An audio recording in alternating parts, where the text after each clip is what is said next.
दोस्तों नमस्कार। आरएस मुख्य परीक्षा के लिए मैं कहता हूँ जो विषय है उसको ध्यान से समझो, फिर अपनी भाषा में उसके नोट्स बनाओ और फिर उसको हमेशा के लिए याद कर दो। ठीक है, बहुत सरल भाषा के अंदर आप समझो।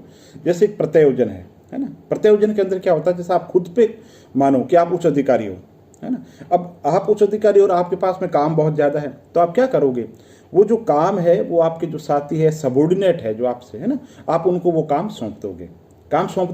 लेकिन जिम्मेदारी तो खत्म नहीं होती, अंतिम जो जिम्मेदारी किसकी है वो आपकी रहेगी। तो यही सत्ता का प्रत्यायोजन है। तो सत्ता का प्रत्यायोजन का मतलब है लोक प्रशासन का वह सिद्धांत जिसमें उच्च अधिकारी अधीनस्थ अधिकारी को निर्धारित सीमाओं के अंदर कार्य अधिकार का आवंटन करता है, तथापि अंतिम रूप से जो जिम्मेदारी है वो उच्च अधिकारी की रहती है। तो ये सत्ता का प्रत्यायोजन का सिद्धांत है। अब आप ये सोचो कि सत्ता का जो प्रत्यायोजन है वो क्यों जरूरी है। वो जरूरी इसलिए कि दोस्तों देखो, उच्च अधिकारी के पास में समय की कमी होती है। उच्च अधिकारी बहुत ज़्यादा काम करता है तो हर काम खुद नहीं कर सकता। कुछ काम होते हैं जिनकी प्रकृति तकनीकी प्रकृति होती है। इसके अलावा खुद काम करोगे, सारे के सारे काम खुद करोगे तो संगठन के अंदर या विभाग के अंदर जो हम की भावना है, जो सहयोग की भावना है, जो समन्वय की जो भावना है वो नहीं आ पाएगी। तो इन सब कारणों से सत्ता का प्रत्यायोजन किया जाता है। अब सवाल ये है कि सत्ता का जो प्रत्यायोजन है उसमें बाधाएं क्या है। तो दोस्तों सत्ता के प्रत्यायोजन के अंदर बाधा यह है, कोई भी उच्च अधिकारी अपने काम किसी को सौंपना नहीं चाहता।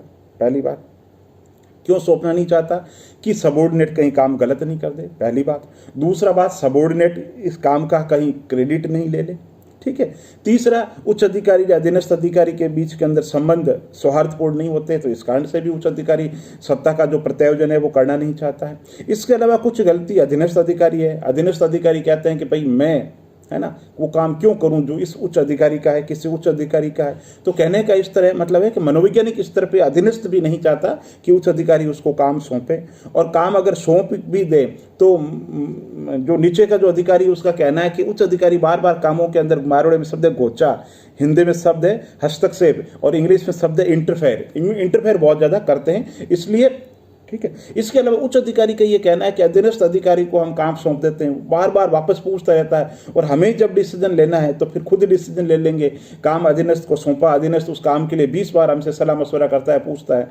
ठीक है, तो फिर हम ऐसा काम क्यों है, खुद ही कर लेना। तो इस कारण से सत्ता का जो प्रत्यायोजन है, संक्षेप में कहें तो उच्च अधिकारी की तरफ से बाधाएं, अधीनस्थ अधिकारी है उसकी तरफ से बाधाएं, इसके अलावा संगठन से संबंधित बाधाएं हैं, संगठन की आयु कैसी है ना, और संगठन की स्थिति कैसी है। तो बहुत सारे, है ना, रूल्स रेगुलेशन का क्लियर है कि नहीं है। तो इस कारण से बहुत सारे संगठनात्मक कारण भी होते हैं, व्यक्तिगत कारण भी होते हैं, जिसके कारण से सत्ता का प्रत्यायोजन नहीं हो पाता। अब होना क्या चाहिए दोस्तों, सत्ता का प्रत्यायोजन के अंदर ये बात है कि सत्ता का प्रत्यायोजन स्पष्ट होना चाहिए, लिखित होना चाहिए। उच्च अधिकारी को प्रोत्साहित करना चाहिए कि इस प्रत्यायोजन के लिए अधीनस्थ अधिकारी अच्छा निर्णय ले, बार बार कामों के अंदर इंटरफेयर नहीं होना चाहिए। और जो अधीनस्थ अधिकारी है ना, उसको भी ये समझना चाहिए कि जो काम मुझे सौंपा गया है उसकी अंतिम जो जवाबदेही है वो उच्च अधिकारी की है, इसलिए काम ऐसा करूं जिससे कि उच्च अधिकारी विश्वास में हो और मिलजुल करके सहयोग की भावना से काम करो। तो ये है सत्ता का प्रत्यायोजन। ठीक है। तो सत्ता का प्रत्यायोजन का अर्थ हो गया, महत्व हो गया, इसके अंदर बाधाएं हो गई। अब एक सवाल और पूछा जाता है कि सत्ता का जो प्रत्यायोजन है और वो विकेंद्रीकरण है, एक उसमें दोनों में क्या अंतर है।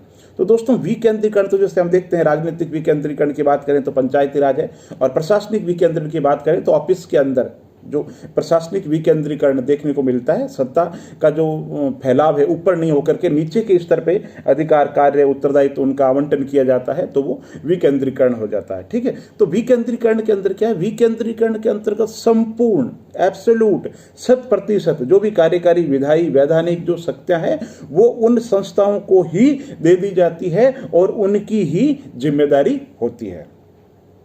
ठीक है। जबकि प्रत्यायोजन के अंदर जो जिम्मेदारी है वो उच्च अधिकारी की रहती है। तो इस तरीके से आप प्रत्यायोजन के अंदर और विकेंद्रीकरण के अंदर 3 अंतर तैयार करो।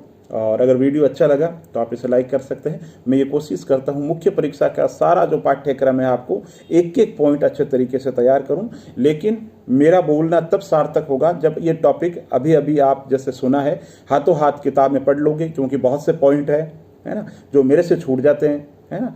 बहुत, मुझे तो किताबें छोड़े हुए 8-9 साल हो गए, तो बहुत से पॉइंट वो जो क्रमिकता रहनी चाहिए, मैं जब बोलता हूँ तब भी नहीं रह पाती, क्योंकि मेरे दिमाग में तो फ्रेमिंग वही है जो आज से 8 साल पुरानी है ना। अब कोई 5 पॉइंट अगर विलोपित हो गए तो हो गए, लेकिन आप चूंकि नए हैं, आप वापस पढ़ो उनको। कोई चीज़ अगर छूट रही है, कोई पॉइंट छूट रहा है, तो उसको और अच्छे तरीके से करो। मैं तो एक भूमिका, एक नए कैंडिडेट के लिए आपको रॉ मटेरियल दे रहा हूँ कि टॉपिक है क्या। बहुत बहुत धन्यवाद।